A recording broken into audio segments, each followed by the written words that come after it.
आप किसी ऑटो में बैठते हैं और उससे बोले, ए रिक्शा वाले चलो मेरे को स्टेशन तक छोड़ कर आओ, तो वो आपको छोड़ देगा। लेकिन एक बात याद रखिएगा, उसकी बजाय आपके शब्द ऐसे हो सकते हैं कि भैया वहां तक हमें छोड़ दोगे क्या? तो वो छोड़ेगा तो सही, लेकिन जीवन भर आपको याद रखेगा कि कोई सम्माननीय व्यक्ति बैठा था मेरे साथ, जो मेरे इस काम का सम्मान कर। समझ में आ रहा है आपको? अगर कोई व्यक्ति आपके लिए काम कर रहा है, आपकी गाड़ी चला रहा है, आपका घर साफ कर रहा है, आपके लिए आप चाहे उसको पैसे दे रहे हैं, लेकिन अगर वो आपका काम पूरा कर रहा है तो उसको सम्मान देना सीखिए। ये राम जी सिखाते हैं। अगर आप एक इंसान होकर के इंसान का सम्मान नहीं कर सकते तो मंदिर में जाकर के भगवान का सम्मान करने का दिखावा बंद कर दीजिए, क्योंकि अगर आप उसका सम्मान नहीं कर सकते जो दिखाई दे रहा है, तो उसका सम्मान कैसे करेंगे जो कभी दिखाई नहीं देता? ये राम कथा सिखा रही। समझ गए आप? राम जी ने कहा, बाबा कहते हैं रामचरितमानस अयोध्या कांड 99 दोहा पहली चौपाई। मैं बिना प्रमाण के नहीं बोल रही हूँ। सबने कहा कि नाव लेकर आओ, राम जी कहते हैं नहीं, मैं मांग रहा हूं, मांगी। सर्वसमर्थ है भगवान। सर्वसमर्थ मतलब एक अंगूठा रखते हैं तो ब्रह्मांड नाप लेते हैं। वो केवट के सामने कह रहे हैं, मांगी नाव ना केवट आना। अब उसने दरवाजा खोला और क्या बोला, कहीं तुम्हार मरम में। अब कैसे दरवाजा खोला? बोले क्योंकि मरम जान गया हूं। मरम क्या जान गए हो? बोले जो आदेश करता है वो सामान्य इंसान होता है, पर सब कुछ होने के बाद भी जो निवेदन करता है वो भगवान होता है। उसको भगवान, वो बड़ा भगवान मतलब बड़ा, जो सम्मान दे। कभी कोई आपके यहाँ काम करे ना, उसको सम्मान दो, पैसा दो, सम्मान भी दो, क्योंकि हर व्यक्ति अपने आप में सम्माननीय है। ऐसा व्यक्तिगत विचार मेरा है। चाहे वो किसी भी तरह का, झाड़ू भी कोई लगा रहा है तब भी उसका सम्मान करो, नालियां भी कोई साफ कर रहा है तब भी उसका सम्मान करो।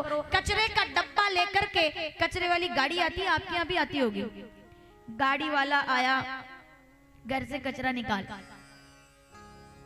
ठीक है, बड़ा लगभग हर गली मोहल्ले का गीत है। गाड़ी वाला आया, ठीक है, तो हमारे बच्चे कहते हैं कचरे वाले आए हैं, कहते हैं ना, कचरे वाला आया है, कचरा लेकर आओ। मम्मी से बोलता है, मम्मी कचरे वाला आया है, कचरे वाला आया है। तो जब वो कचरे की गाड़ी आपके घर के सामने आए तो अपने बच्चे को टोकना और सिखाना कि नहीं बेटा, कचरा करने वाले तो हम हैं, वो तो सफाई करने वाला आया है, जो सफाई कर रहा है वो उतना ही शुद्ध है जितना कि गंगा।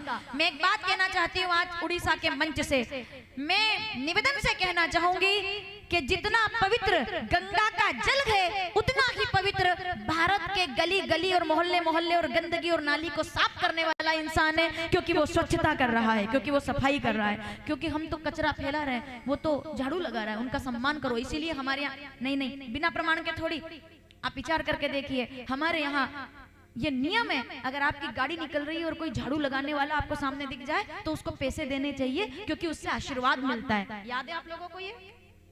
कोई अगर झाड़ू लगा रहा है, आपके सामने सफाई कर रहा है, तो इसका मतलब क्या है?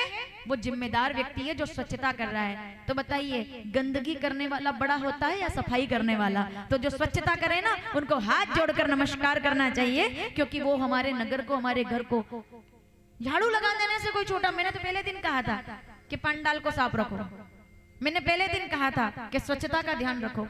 बड़े बड़े लोग, हम गुरुद्वारे में जाते हैं, जो लोग पधारे हैं आज, बड़े बड़े लोग वहाँ जूते चप्पल उठाते हैं। मैं ऋषिकेश के गुरुद्वारे में गई हूँ, मैं हरिद्वार के गुरुद्वारे में गई हूँ, मैं भारत के लगभग जहाँ जहाँ गुरुद्वारे में गई हूँ। और मैंने उज्जैन में आश्रम बनाने का जो सबसे पहला विचार किया, तो ठीक है, कमरे धर्मशाला तो सब बना लेते हैं, मेरा विचार गुरुद्वारे से मुझे प्रेरणा मिली कि गुरुद्वारे में अगर कोई व्यक्ति जाता है तो उसको लंगर मिलता है, यानी कि भूखे को भोजन और रहने वाले के लिए निवास। ये सीखने के लिए हर व्यक्ति को जीवन में राम कथा सुननी चाहिए, राम जी को आदर्श मानना चाहिए, और ये बात समझनी चाहिए कि जो स्वच्छता रखेगा, स्वच्छता में ही भगवान निवास करते हैं। जहां स्वच्छता है वहां परमात्मा है।